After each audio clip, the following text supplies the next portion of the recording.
ఇవాళ ప్రభుత్వ ఉద్యోగస్తులకు జీతభత్యాలు ఇచ్చే పరిస్థితి కాంగ్రెస్ పార్టీ తీసుకొచ్చింది.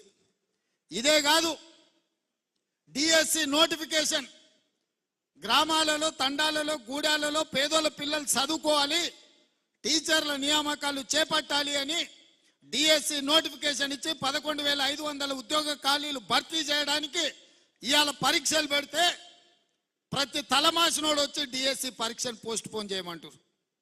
నేను అడగదలుచుకున్న ఈ వేదిక మీద నుంచి 10 ఏళ్ళ డిఎస్సి నోటిఫికేషన్ ఇయ్యనందుకే కదా పిల్లలు కొట్లాడింది, పరీక్షలు పెట్టమన్నది.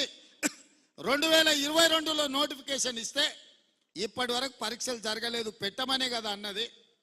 మనం క్యాలెండర్ డేట్ ప్రకారం ఇవాళ డిఎస్సి నోటిఫికేషన్ ఇచ్చి పరీక్షలు పెడుతుంటే కొంతమంది టిఆర్ఎస్ సన్నాసులు పరీక్షలు రాయనోళ్లను, చదువు రానోళ్లను ఇవాళ ప్రభుత్వం పరీక్షలు వేయాలంటారు.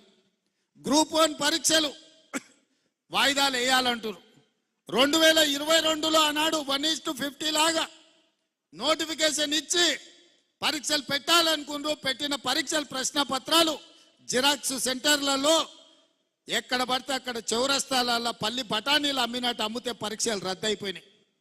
మనం వచ్చిన ఎంబడే గ్రూప్ 1కు నోటిఫికేషన్ ఇచ్చి ప్రిలిమినరీ ఎగ్జామ్స్ మొత్తం నిర్వహించి సరైన సమయంలో 4 లక్షల మంది విద్యార్థులు పరీక్షలకు అప్లికేషన్లు పెట్టి 3 లక్షల మంది పరీక్షలు రాసి నిన్నగాక మొన్న 31,000 మందిని ఈ పరీక్షలకు పాస్ చేసి గ్రూప్ 1లో ప్రిలిమినరీ రిజల్ట్స్ ఇచ్చినాం. ఇప్పుడు మెయిన్ ఎగ్జామ్స్ మనం పెట్టాలంటే 1:50 కాదు, 1:100 విలువని అంటారు. అంటే ఒక ఉద్యోగం ఉంటే 50 మందిని ప్రాథమిక పరీక్షలలో పాస్ చేసి మెయిన్ ఎగ్జామ్స్కు పిలుస్తామని చెప్పినాం. సగం దూరం వచ్చినాక ఇప్పుడు 50 కాదు 100 మంది పిలువ అంటున్నాం. ఏందయ్యా ఈ దొంగన కొడుకుల ఆలోచన అంటే 1:100 పిలువంగానే కోర్టు స్టే ఇస్తుంది, పరీక్షలు రద్దు చేస్తుంది. నువ్వు నోటిఫికేషన్లా 1:50 ఇచ్చి పరీక్షలు అయిపోయినాక 1:100 ఎట్లా పిలుస్తావు? ఒక ఉద్యోగానికి 50 బదులు ఒక ఉద్యోగానికి 100 మందిని ఎట్లా పిలుస్తావు? అది తప్పు అని కోర్టు పరీక్షల్ని రద్దు చేస్తుంది. మళ్ళీ మొదటి నుంచి మొదలు పెడితే మళ్ళీ ఏడాది పోతుంది. 2011లో నోటిఫికేషన్ గ్రూప్ 1 ఇస్తే ఇప్పటి వరకు 13 ఏళ్ళ ఇంతవరకు పరీక్షలు జరగలే, నియామకాలు చేయలే. వయసులో ఉన్న పిల్లగాడు మధ్య వయసుకు వచ్చిండు, పెళ్ళైనోనికి పిల్లలు అయిన వాళ్ళ పిల్లలు బడికి పోతున్నారు, పరీక్షలు మాత్రం పూర్తి కాలే. నేను ఏదైనా చేసి డిసెంబర్ లోపల పరీక్షలు చేసి దాదాపుగా 1000 మంది గ్రూప్ 1 ఆఫీసర్లను తెలంగాణ రాష్ట్ర నిర్మాణంలో ఫలితాలు ఇచ్చి వాళ్ళను అధికారులను చేయాలని నేను చూస్తుంటే ఈ దొంగలంతా గూడు పుటాని చేసి ఆ పరీక్షలు పోస్ట్ పోన్ చేయమంటారు.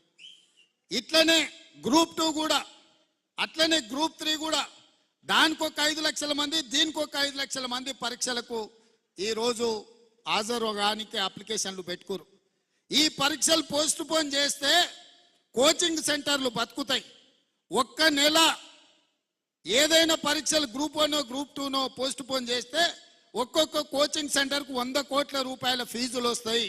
ఇవాళ కోచింగ్ సెంటర్ల మాఫియా కొంతమంది కిరాయి మనుషులను పెట్టి ఆ కిరాయి మనుషులతో రోడ్ల మీద ధర్నాలు చేసి పరీక్షలు పోస్ట్ పోన్ చేయమని అడుగుతున్నారు. ఇవాళ మాకు ప్రభుత్వానికి పోయేదేముంది? ఒకవేళ పరీక్షలు పోస్ట్ పోన్ చేస్తే విద్యార్థులకు నష్టం. కోచింగ్ సెంటర్లు 100 కోట్ల రూపాయలు కొల్లగొట్టడానికి కోచింగ్ సెంటర్లో ఇవాళ పరీక్షల్ని వాయిదా ఏమని అడుగుతారు. గ్రామాన మీరు చెప్పండి, 10 ఏళ్ళు పరీక్షలు పెట్టలే, ప్రభుత్వ ఉద్యోగాలు ఇవ్వలే. కాంగ్రెస్ వచ్చిన ఎంబడే 30,000 ఉద్యోగాలు ఇచ్చింది, డిఎస్సి నోటిఫికేషన్ ఇచ్చింది, గ్రూప్ 1 నోటిఫికేషన్ ఇచ్చింది, గ్రూప్ 2 నోటిఫికేషన్ ఇచ్చింది, గ్రూప్ 3 నోటిఫికేషన్ ఇచ్చింది. రాబోయే డిసెంబర్ 9 తారీఖు లోపల ఈ పరీక్షల ఫలితాలన్నీ ఇచ్చి వేలాది మంది నిరుద్యోగ యువకులకు ఉద్యోగ అవకాశాలు ఇవ్వాలని మా ప్రభుత్వం ప్రయత్నం చేస్తుంటే పరీక్షలు వాయిదా ఏమంటారు?